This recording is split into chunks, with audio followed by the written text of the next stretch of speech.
Okay, there's so many things happening all at once. I apologize if this video is already dated, but it all started when Elon Musk, the techno king himself, tweeted or X'd out a picture of himself in the Cybertruck. This time he's using the wording production candidate, which is different from his previous wording, usually referring to prototypes or nearing release candidates and that kind of thing, and simply because the Cybertruck sightings, which I did a whole video on, have continued. We're seeing them go to New Mexico, we're seeing them in Bakersfield, we're seeing them in Missouri. They're literally going all over the country. I'm really curious as to why. And the people flying over Giga Texas with their drones are spotting around 5 to 6 Cybertrucks come out of the factory per day. So I feel like it's safe to say at least some form of limited production has technically started just because of the consistency of these sightings. And on top of Elon saying he was driving around the production candidate, he also sent out an email, which like all Elon Musk memos and emails that got leaked by some employee, saying that the Cybertruck needs to have this next generation, like, high-level precision with manufacturing because it's such a futuristic and straight line, you know, very sharp, angular-looking pickup truck that any type of quality control problem sticks out like a sore thumb, and that they need to get down to like 10 micron levels of precision. So that's very exciting to hear that Elon wants Tesla to double down on quality control, but it's ironic seeing in the picture that he himself tweeted the hubcaps on the wheels aren't really aligned with the little rectangular pieces on the sidewall. It was already bugging a bunch of people, and lots of people were zooming in and noticing little panel inconsistencies. And personally, like, while I do believe that Elon Musk did send this email out, I don't think it necessarily translates into anything, because in the past I reported on these and I never found them to be that accurate of what Tesla ends up doing. Like, there was an email way back in like 2020 where Elon said, okay, it is time to bring the Tesla Semi into volume production. Obviously, that didn't really happen. First deliveries barely began last December, and production has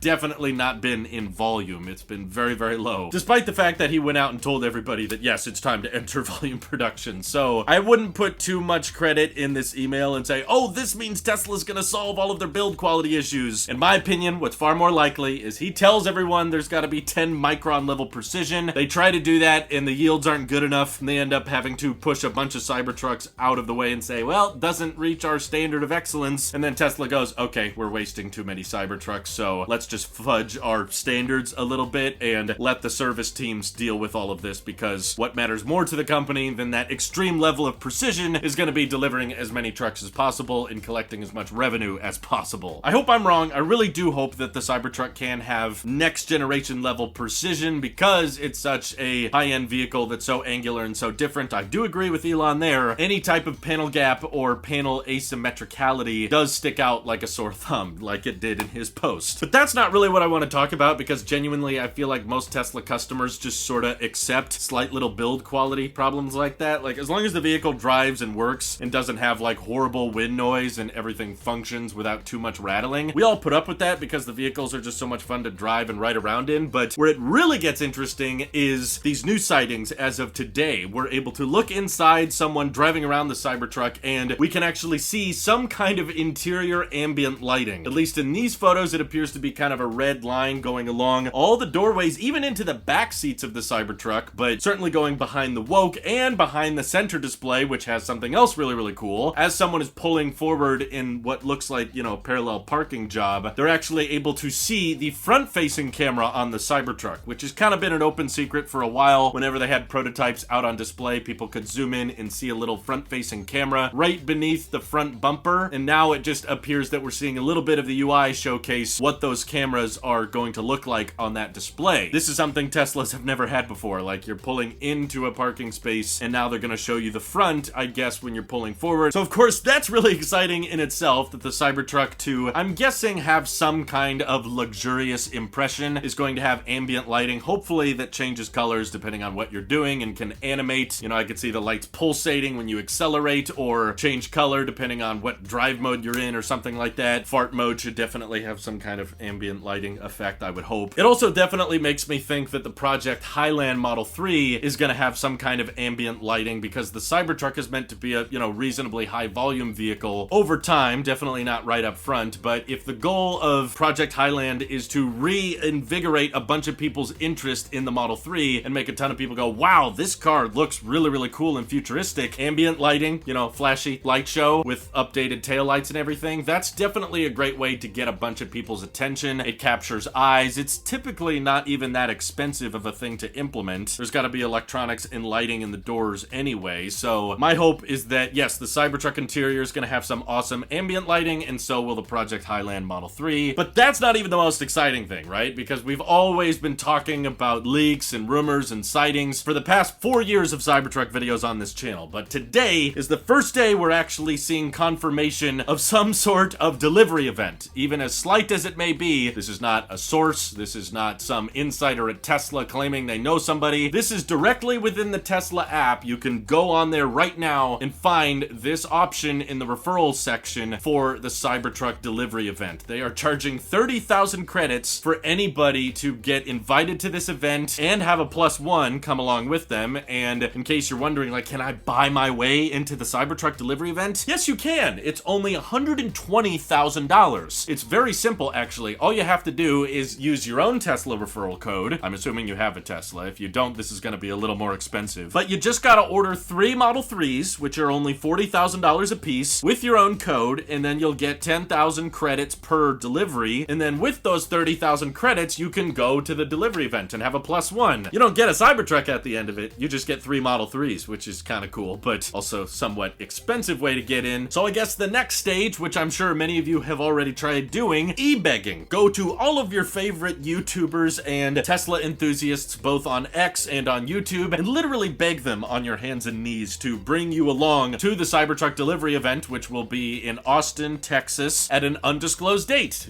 Yes, you got that right. Tesla announced the Cybertruck delivery event and is starting to charge people through referral credits without telling them when this event is taking place. Could be September, that's what Elon originally said, or it could be November, or it could be December, or it could be next year. Honestly, they gave us no information, at least at the time of recording of this video. It could literally drop at any time, so if they do confirm the event date, I will pin a comment on the bottom of this video correcting myself, and I'll probably add the date to the title. So if it's not there, it means we don't know, but we'll see if that changes in the not too distant future. Personally, if you started charging people like 30,000 credits to come to the event, I would definitely have set a date, because a lot of people, I bet, really want to go, but have no idea if they're gonna be available at that time. You know, some of us Tesla enthusiasts, we have like jobs and families, and we have to kind of make plans and organize logistics before we can travel halfway across the country, or for some of us, even halfway across the world. So it's very classic Tesla, in my opinion. Like, just pay, just give us the money, ask questions later, we will take it from here. And considering how many people have been invited to Tesla events only to be kicked out at the entry door, I would be a little skeptical. And before you start begging me, no, I do not have 30,000 credits. Ironically, they capped my referral program. They introduced a cap after I had referred a bunch of people. So I am literally, once again, 1 referral away from being able to buy an invite to the Cybertruck delivery event, and then I would love to invite you personally. Whoever's watching this, I would have personally reached out to you, came to your doorstep, and said, please, join me to the Cybertruck delivery event. But I can't, because the Tesla referral program at a random date decided, hey, we're gonna cap everyone's referrals at 5 for the year. Then they changed it to 12, but I had already hit like 20 or something. I only have 20,000 credits right now. I can't get the 30,000 to go, so I suppose it just wasn't meant to be. But there's lots of other content creators out there that have already purchased their delivery event invite, and they likely won't bring you with them. But it doesn't hurt to beg, right? So what do you guys think of all of the emails, the ambient lighting, the interior camera upgrades, all of the sightings going around, the Cybertruck showing up outside the factory? I'd love to get your thoughts down in the comments below. And thank you to everybody supporting this channel directly. Seriously, helps us out a ton, as does just watching these videos. And thanks again. Have an excellent rest of your day.